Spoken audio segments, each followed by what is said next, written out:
শুরু হয়েছে।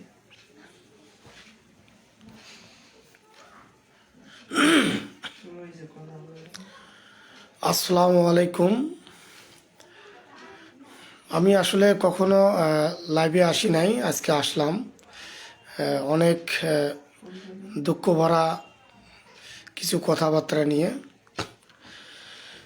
আমি একজন সাংবাদিক, আমার নাম আব্দুল আজিজ। আমি স্বাধীনতা ৭১ টিভি চ্যানেলে কাজ করি। আজ সন্ধ্যা 6:30টার দিকে আমার ফোনে একটা ফোন আসে। তো ফোন এসে আমার পরিচয় জানতে ছিল, তা আমি পরিচয় দিলাম। পরিচয় দেওয়ার পরে আমি তখন তার পরিচয়টা জানতে চাই যে আপনার পরিচয় দেন, আপনি কে বলছেন। তখন উনি আমাকে খুব খারাপ ভাষায় গালাগালি করেন এবং আমার অফিসের ঠিকানাটা চাওয়ার জন্য অনেকবার চেষ্টা করে। তা আমি তাকে অফিসের ঠিকানা না দেওয়ায় সে আমাকে 24 ঘন্টা আলটিমেটাম দেয়। এই 24 ঘন্টার মধ্যে সে আমার বাসায় এসে আমাকে 3টা গুলি করে মেরে ফেলবে, এরকম সে আমাকে হুমকি দেন তার ফোন নাম্বার থেকে। পরে আমি একাধিকবার তার পরিচয় জানার জন্য তার নাম্বারে আমি ফোন দিলে তার সাথে যোগাযোগ করা সম্ভব হয়নি এবং তার নাম্বারে আর কল ঢোকেও নি। তা আমি তার নাম্বারটা সহকারে ফেসবুকে ছাড়িয়েছি এবং তাৎক্ষণিক আমি থানায় জিডি করিয়েছি এবং আইন শৃঙ্খলা বাহিনীর কাছ থেকে আমি সহযোগিতা চেয়েছি এবং জিডির নাম্বার 94 জিডি হয়েছে এবং পাহাড়তলী থানার ওসি সাহেবের সাথে আমার কথা হয়েছে। তিনি বলছেন আপনি জিডি করেন, আমরা আইনি সহায়তা আপনাকে আমরা দেব।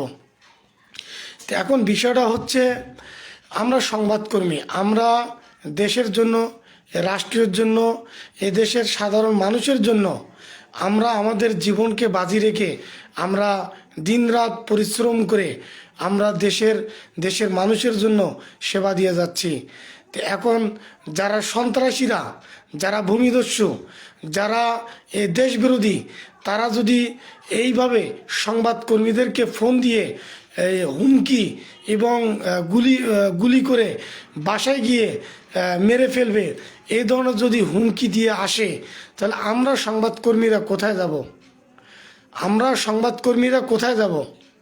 আজকে আমার প্রশ্ন জাতির কাছে, এ দেশের জনগণের কাছে, মাননীয় প্রধানমন্ত্রীর কাছে, আজকে আমরা অসহায়। আজকে আমাদের জীবনের নিরাপত্তা নাই। কিছুদিন আগে আমাদের এই যে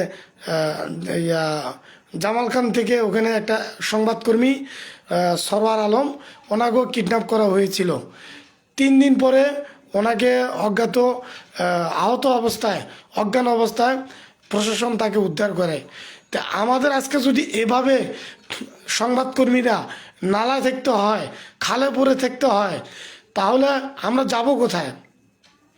তাহলে আমাদের নিরাপত্তা নাই, তাহলে এ দেশের সাধারণ মানুষের নিরাপত্তা কিভাবে থাকবে?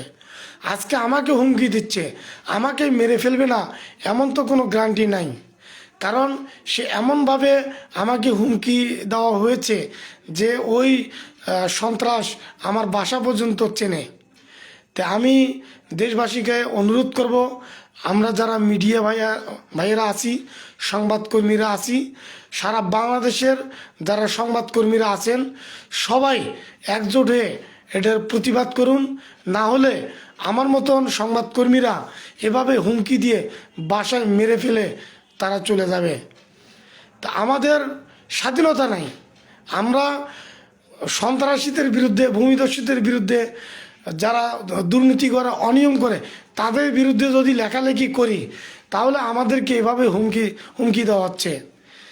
তবে একটা জিনিস আমি স্পষ্ট বলে দিতে চাই, যে ব্যক্তি যার পরিচয় গোপন রেখে আমাকে কাপুরুষের মতন হুমকি দেওয়া হয়েছে, যদি তার এক বিন্দু হেডাম থাকে, তাহলে সামনে এসে মোকাবেলা করুক। আমি সংবাদকর্মী, আল্লাহকে ছাড়া পৃথিবীতে কাউকে ভয় করি না। আমার কলম চলবে, আমার লেখা বন্ধ হবে না। যদি আমার মৃত্যু হয়, তারপরও আমার লেখা থামবে না, আমি লিখে যাব সন্ত্রাসীদের বিরুদ্ধে, মাদকের বিরুদ্ধে, ভূমিদস্যুদের বিরুদ্ধে, দুর্নীতির বিরুদ্ধে, অনিয়ম যারা করবে তাদের বিরুদ্ধে।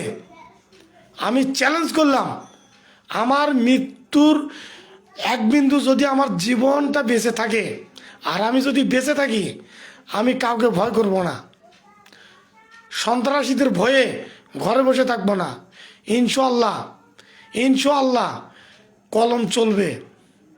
আর সন্ত্রাসী ভাইদেরকে বলবো, ওইভাবে কাপুরুষদের ভয় দেখিয়ে কোনো লাভ নাই, কোনো লাভ নাই। সাহস থাকলে মোকাবেলা করুন, সাহস থাকলে মোকাবেলা করুন। আমরা সংবাদকর্মীরা যেমন লিখতেও পারি, তেমন প্রতিবাদও করতে পারি। ঠিক আছে, আপনারা মারবেন, আঘাত করবেন, আপনারা অনিয়ম করবেন, দুর্নীতি করবেন, আমরা লিখলেই দোষ? হ্যাঁ, আপনারা সংবাদকর্মীদেরকে এইভাবে হুমকি দিবেন, মেরে ফেলবেন, গুম করবেন। ঠিক আছে, আমরা কি বসে বসে আঙুল চুষবো? আঙুল চুষবো না। তবে সাবধান করে দিতে চাই, আপনি যেই হন না কেন, আমাকে হুমকি দিয়ে থামিয়ে রাখতে পারবেন না। আমার নাম আব্দুল আজিজ, আমি লিখব আপনার বিরুদ্ধে, আমি আরও লিখব। আমার নিঃশ্বাস যতদিন বেঁচে থাকবে, আপনি অনিয়ম করবেন, দুর্নীতি করবেন, আমি লিখব। আমি ফেসবুকে লাইভে আছি, আপনি যদি আমার লাইভটি দেখে থাকেন, তাহলে আপনি অবশ্যই বুঝতে পারবেন যে আমি কোন জায়গা থেকে কথা বলতেছি। ইনশাআল্লাহ আপনার ভয়ে ঘরে বসে থাকবো না, আপনার ভয়ে। কলম চলবে সন্ত্রাসীদের বিরুদ্ধে, কলম চলবে মাদকের বিরুদ্ধে, কলম চলবে অনিয়ম দুর্নীতির বিরুদ্ধে।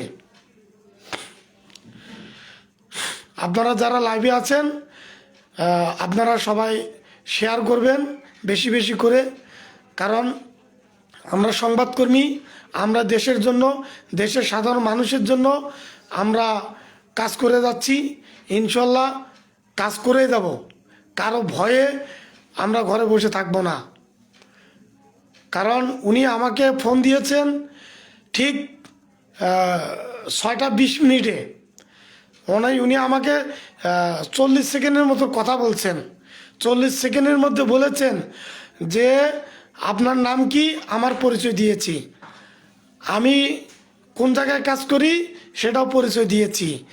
যখন আমার অফিসের ঠিকানা চাচ্ছে, তখন আমি তাকে জিজ্ঞাসা করলাম যে ভাই আপনার নামটা কি, আপনি ভদ্র মানুষ।